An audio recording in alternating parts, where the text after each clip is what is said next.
sa inyo kung ano yung panonoodin namin. Maganda siya. Ito kami sa Gumagan, Mahibasi Shi. Yan, first time ko dito guys. Nagyaya siya po kasi may gusto siyang panoorin na movie.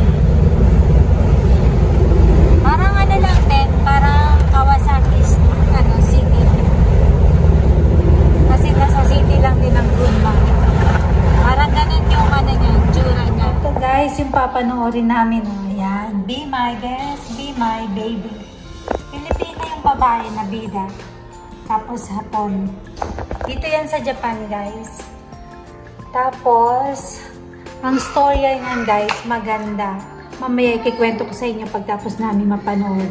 Sa ngayon, maghahanap muna kami ng makakainan. Dahil gutom na kami. Malayo-layo rin pala tong Gunma guys.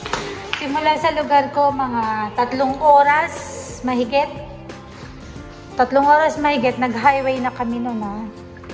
Ito siya may pamphlet. Yan. Sarado pa yung yung sinihan. Ito yan guys.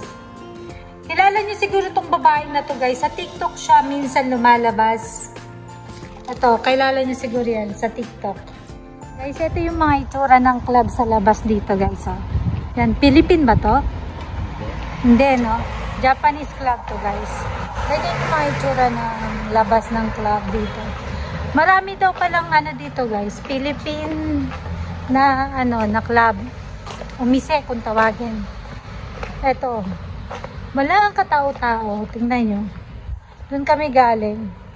Wala naglalakad na tao. Sa Mishine, dari mo inay. Demo. Pero sa gabi, buhay na buhay ito guys. Demo yun. Gagtara. Mo, nigiya ka. Nanti na. Do. Sigaw. Yung yobi. Siguro daw Biyernes, Sabado lang. Maraming tao. Tignan nyo, wala masyado guys. Ayan. Pero maraming dito, yung kainan. Ito rin club din to na mahal ko. Correct. Ayan o. Mga ganyan kasi itsura ng mga club eh. Yapari. Oo, club din siya. Ito rin guys. Snack 9. Ayan. Ayan yung mga presyuhan.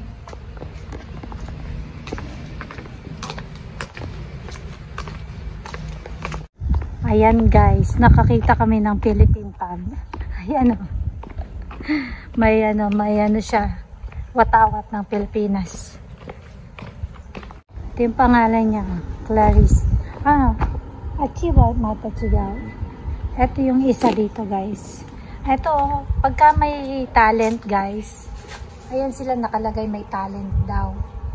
May mga picture. Ayan yung mga picture ng babae dito. Kasi pero demo talent ng Kaitero.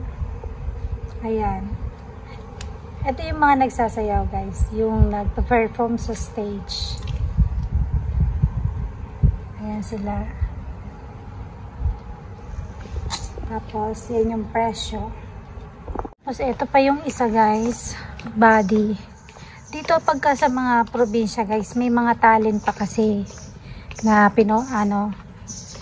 ito body. Philippine pub din siya. Wala siyang picture na nakapaskel. Ayan. Meron ditong Philippine restaurant guys. Ayan o. May nakita kami. Ang pangalan niya ay Bulakenya Philippine restaurant. Ewan ko lang kung bukas siya. Ayan. Itong ito rin. Kabi-kabilaan guys. Ayan o. Philippine Pub Legacy. Ayan o. Laki na dito. Ito yung mga umisi dito guys. Magkakadikit. Oo, tapos karamihan talaga natural na yung nakapaskil yung presyo. Kabi-kabilaan guys. Marami dito. Hindi lang naman club. Meron din kung gusto nyo ng inuman lang or kakain lang kayo ng barkada nyo, ihaw-ihaw, gano'n. Meron din naman. Ito si Hapon, tuwang-tuwang So, Kasi hapon tuwan-tuwang maghanap-hanap ng mga umisi dito. Ito girls, snack. Girls yan. Ang dami dito. May mga hapon. Iba't ibang lahi siguro. Korea din meron. Pero pagkain yung hinahanap namin eh. Ewan ko ba dito kay hapon kung ano-anong pinapakita sa akin. Nag-search daw kasi siya. Tapos ang daming lumabas.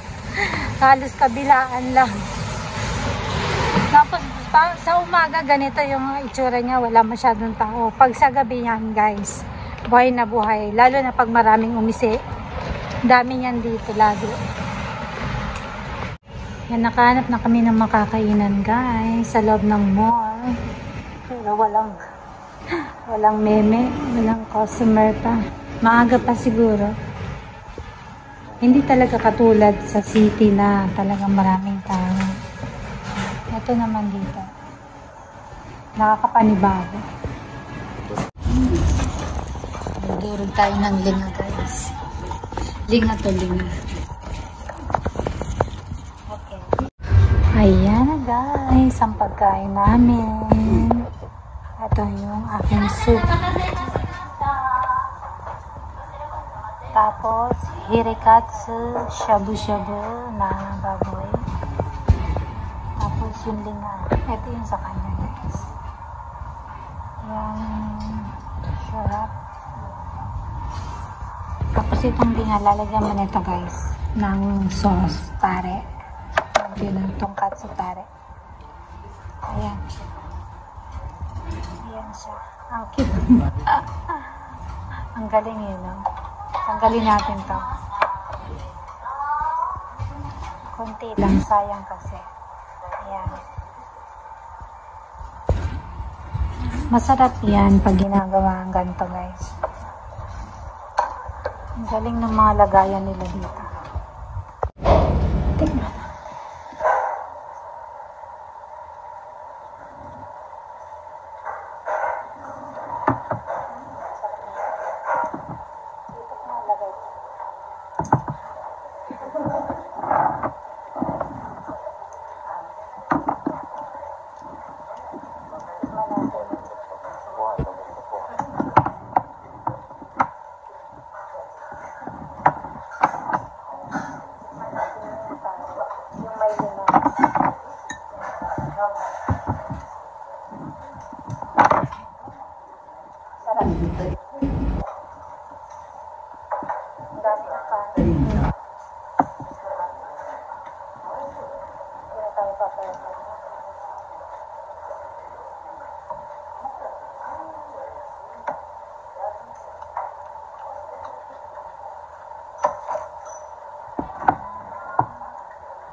Parang dinaanan ng bagyo guys. Ayan, busog na ang mga person.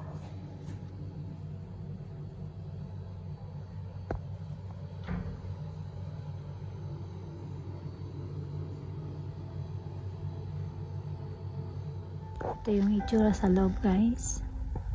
Ayan, kung nakikita nyo, wala pa kaming kasama. Dalawa pa lang kami. Sa likod din, wala pa. Pero bukas yung pinto. Ayan. Ayan, tapos na kaming manood guys. Maganda siya. Okay naman yung movie. Labas ulit kami tapos tingin-tingin lang dahil maaga pa. Alas 4:30 pa lang. Sayang yung bayad sa parking kasi. At wala pa rin tao guys. So alas 4 wala pa rin masyado naglalakad. Kahit dito banda wala pa rin. Konti lang.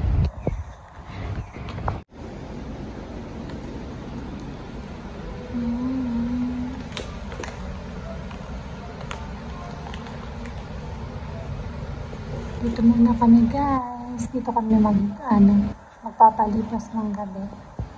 Check-in muna kami. Bukas na kami ng umaga. Habang nag-check-in si Hapon, yan, usap muna tayo. Grabe yung itinaba ko pala. Sa late kong 249 na ako guys. Kaya pala ganito nakamaga yung mukha ko, bilog na bilog. Ayan guys, nandito na kami sa aming floor, 8th floor. Ano lang to, hindi mamahaling ano, mura lang. Saan? Anong room? 815, 872. Hanapin muna namin, 815. Ayan, dito kami. Okay. Open sesame. Ayan na. Buksan mo na. Oh, maliit lang siya. Para lang magstay ng one night. O, diba? Yan na agad. Ito yung room niya. May TV rin. Tapos, yan na agad. Buksan mo na yung bintana. Kita mo na yung labas. Pero nasa 8th floor kami. Ayokong tingnan dahil nakakalula. Ayan. Ito yung toilet niya. Ay, ang cute ng toilet. Kahit na ganito, simple. Ang ganda. Ang ganda ng floor nila. Oh. Ano na to guys eh, yung mga ganitong toilet, built na to eh. Magkasama na, built, parang built-in cabinet. Ayan tayo. O diba, yung damit ko. Si Hapon pumili niyan guys. Ayan, okay naman na siya. Ganda rin. Isang gabi lang naman tutulugan. Hindi na kailangan ng malaking pera. Ganda ng pantulog dito guys. Gusto ko rin ng ganito. Pahinga muna kami tapos mamaya lalabas kami. Pahinga muna guys. At mamaya kakain kami. Paulit-ulit. Ito yung baba guys. So, ay nakakatakot. Kayo na lang yung pasisilipin ko. Ayan. Ang tarik eh. Nasa taas kami.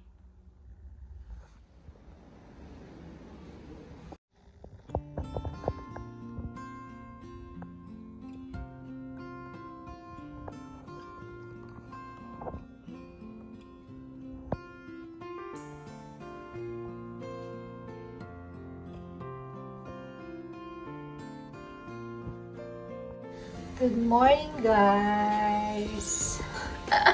Ito yung suot natin pa uwi guys. Ayan. Para lang tayo sa kapambahay. Pero maganda naman siya. Para pag kumain tayo ng marami, hindi masyadong halata yung tiyan. Alam nyo ba guys, nabili ko lang to sa ukay-ukay dito sa Japan. 500 yen. Tapos, 50% off pa siya. Kaya 250 yen na lang. O diba, ang mura. Tsaka masarap sa katawan dahil preskong-presko. Ayan, kakain muna kami sa baba.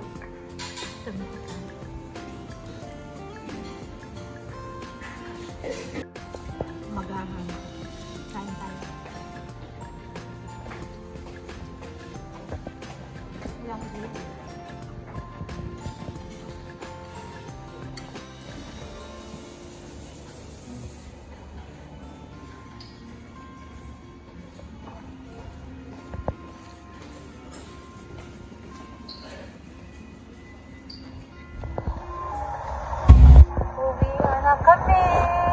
Balik na ulit guys sa realidad.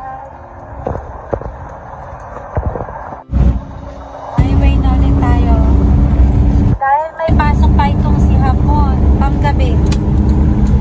Para mabilis ang yan.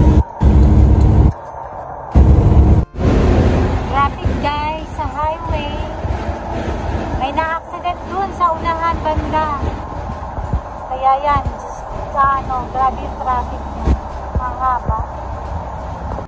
Yan guys yung accident dyan oh. Ayan guys. Ay! Ayun oh. Kita nyo? Tumabingi yung sasakyan. Ay!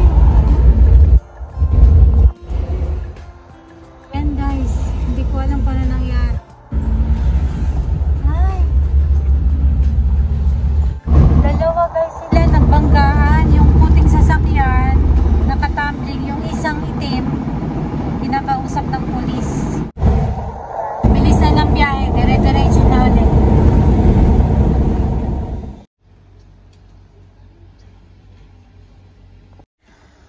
guys, I'm back. Ito na nga guys. Kwento ko na sa inyo yung story nung pinanood namin doon na sinadya pa talaga namin yung Gunma para lang mapanood to. Ang title niya is Be My Guest, Be My Baby. Ano siya guys, Pilipina yung main character doon ha. Kasi yun yung story. Bali ang pinaka-storya kasi nito, yung Pilipina para makapagtrabaho sa Japan is ano siya, nagpakasal siya sa Hapon. Totoo yung kasal nila pero hindi sila talaga mag-asawa. Bali sa kasal lang para lang makapagtrabaho, makapasok siya dito sa Japan.